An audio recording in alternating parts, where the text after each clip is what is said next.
আমি যশোরবাসী, আমি সর্বশেষ আপনাদের কাছে আহ্বান করতে চাই, আপনাদেরকে সচেতন এবং সজাগ থাকতে হবে।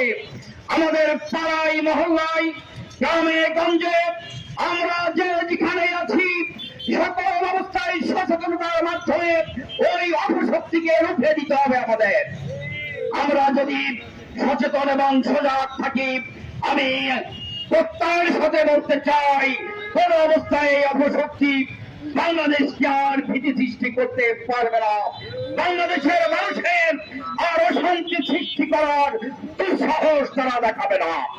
আমি প্রশাসনের ভাইকে বলতে চাই, ভাইদের বলতে চাই, আপনারা আপনাদের যে দায়িত্ব দেশের শান্তি শৃঙ্খলা এবং বাংলাদেশের মানুষের নিরাপত্তা বিধান করা, আপনারা অবশ্যই আপনারা পালন করুন। বাংলাদেশ জামাত ইসলামী সজাগ এবং সচেতন আছে। যে কোনো অপতৎপরতার বিরুদ্ধে আমরা আইন শৃঙ্খলা বাহিনীর পাশে থেকে আমরা সকল প্রকারের অপতৎপরতাকে আমরা রুখে দেব ইনশাআল্লাহ।